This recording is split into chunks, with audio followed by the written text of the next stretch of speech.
Good morning, grade 9s. Today our lesson is on solving multi-step equations. This is the last lesson for this chapter. What you'll notice about the questions in this lesson is you're going to have variables on both sides. So our first example is 4x minus 3 equals negative x plus 7.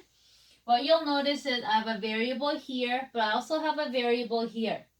I want to bring the variables to one side. I'm going to bring this over here. You can take this over here. So it doesn't matter which side you take it to. That's up to you. But I'm going to bring this over. So I'm going to add x to this side. And I'm going to add x to this side. This cancels out. I'm left with 5x minus 3 equals 7. Then I'm going to add 3 to this side because I want to always look at the side of the variable. I want to get rid of my 3 first. And I want to add 3 to this side. This cancels and I get 5x is equal to 10. I look at the side of my variable. I want to get rid of 5, so I divide by 5. Then I also divide this side by 5. So my x is equal to 2. So my answer for this question is x equals 2. My next question is 1/5 bracket x plus 2 equals 1/2 x. So a lot of things happening. I have variables on both sides. I have brackets. So my first step is going to be to take this fraction and multiply into both terms inside the brackets. And that's going to give me 1/5 x, because my coefficient is 1, plus 2 times 1/5 gives me 2/5, equal to 1/2 x. So in my first step, all I did was distribute my 1/5 into my brackets. Now if I look at this question, I have fractions. I don't like fractions, so I want to get rid of my fractions. And I do that by multiplying with my lowest common denominator, which is 10. So I multiply this by 10, multiply this by 10, and I multiply this whole thing by 10. When I multiply by 10, 10 times 1 is 10. 10 divided by 5 gives me 2, and I have my variable still attached. Plus 10 times 2 is 20. 20 divided by 5 gives me 4. 10 times 1 is 10. Divided by 2 gives me 5, and the variable stays. So now my question becomes 2x plus 4 equals 5x. Now I have variables on both sides, so I have to decide. I'm going to take this variable to this side, so I'm going to take away 2x and take away 2x. So I'm left with 4 is equal to 3x.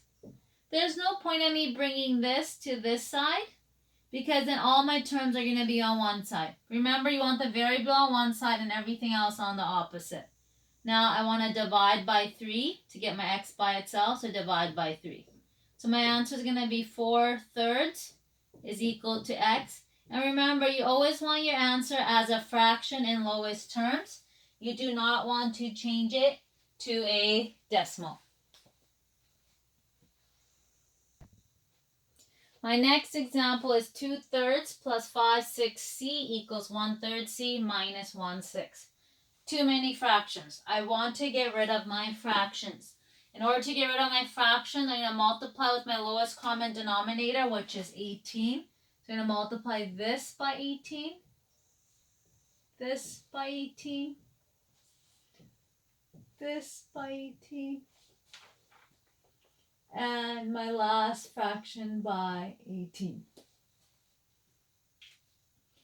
And when I do this, I made a mistake. A mistake always does this. I don't want to multiply by 18. I want to multiply by 6, because 6 is my lowest common denominator and not 18. Okay. Now I multiply. 6 times 2 is 12. 12 divided by 3 gives me 4.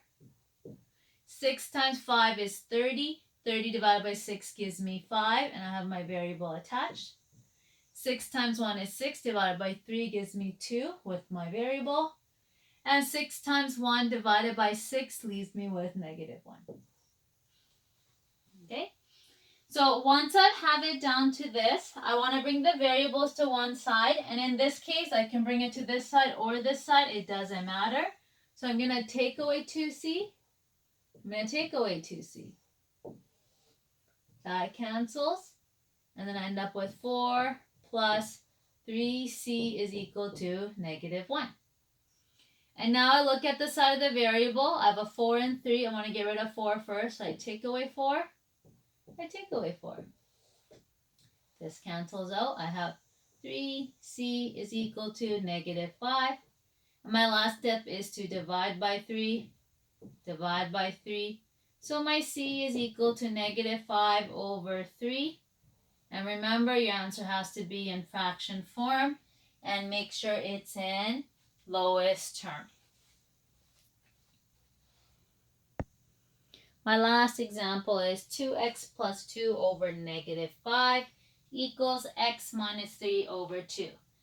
Just like the last lesson, if you have one fraction on both sides of the equal sign, the easiest thing you can do is cross multiply. So I'm going to take this 2 and multiply it up here. I'm going to take my negative 5 and multiply here.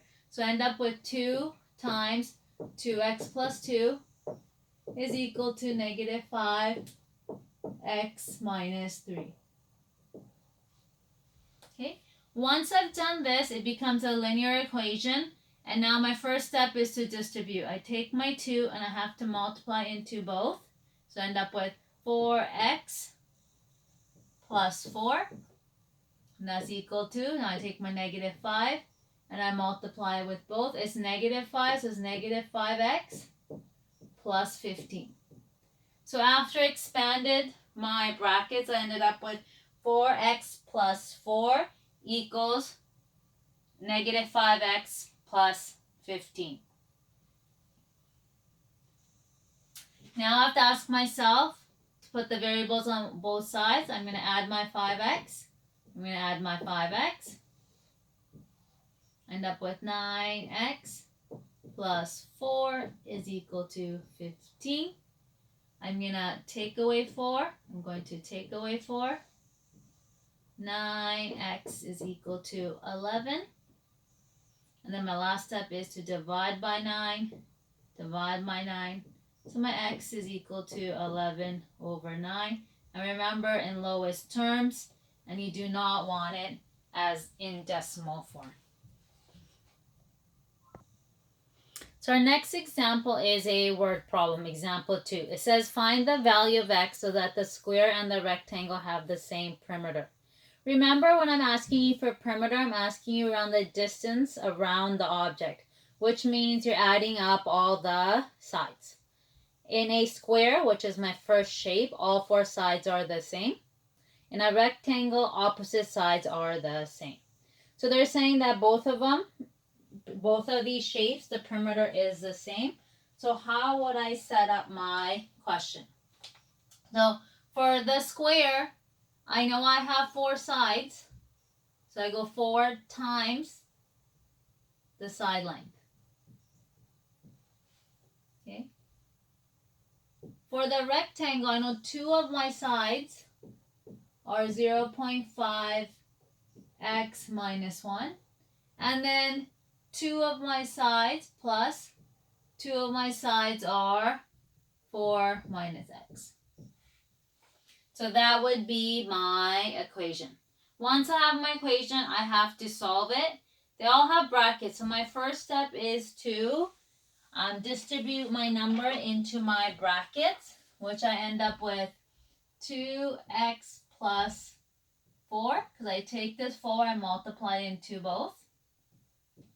Then I take my 2 and I multiply into both, and I get x minus 2 for the first bracket. And then 2 times 4 is 8, so I get 8 minus 2x. So now this is a little bit more simplified. If I look at this side of my equation, there's too many numbers and variables. I'm going to collect my like terms. So I get 2x plus 4 is equal to x, and negative 2x just leave me with negative x. Negative 2 plus 8 gives me positive 6. So now I've collected all my like terms on that side. Now I want to bring the variables to one side. So I'm going to bring that over. I'm going to add x. I'm going to add x. This cancels. I end up with 3x plus 4 is equal to 6. I'm going to take away 4. I'm going to take away 4. 3x is equal to 2. And then my last step is going to be to divide by 3. So I divide this by 3. I divide this by 3. So my x is equal to 2/3. You will definitely see a question with perimeter or area in your workbook questions. My last example is another word problem. In a jar of coins, there are 30 fewer quarters than dimes. The value of the dimes equals the value of quarters. How many dimes are in the jar? So I've underlined two different parts of this word problem. It's really important. And if I look at my first one, I have 30 fewer quarters than dimes. So I have a certain number of quarters. Okay, my dimes will be 30 less than that, right? So if I have 40 quarters, 40 quarters, then I would have 70 dimes. Actually, that doesn't make sense. Sorry about that. So they're saying that it goes in the first sentence, 30 fewer quarters than dimes. So how many dimes I have, I take away 30 from there to get the number of quarters. Then the value of the dime equals the value of my quarter. When we put the word value in it, I know a dime is worth 10 cents. So you have to put the value with the variable. So a dime is worth 10 cents. A quarter is worth 25 cents. So they're saying whatever the value of my dimes is, that's the same value of my quarters. So for example, if I have $2 worth of dimes, I have $2 worth of quarters. That's how I get my two equations. And I want to find how many dimes are in my jar. So how do I do this question? I have two different variables. It's hard for me to solve when I have two different variables. But I know what Q is equal to. Q is equal to this, so I can substitute in. So I go 0.10 D is equal to 0.25, and I can substitute the Q with D minus 30. Once I do that, now I can solve. So I have 10 cents for my dime. I multiply in 0.25 D. And then 20.25 times it by 30 gives me $7.50. So I'm going to take away 0.25 D on this side. I'm going to take away 0.25 D on this side. This cancels. I'm left with negative 0.15 D, which is equal to negative 7.50. I divide by negative 0.15. I divide this up by negative 0.15. And there my D is going to be equal to 50. So I have 50 dimes all together. That's the end of my lesson. If you have any questions or concerns, please email me or send me a message on Teams. And enjoy your weekend. Bye.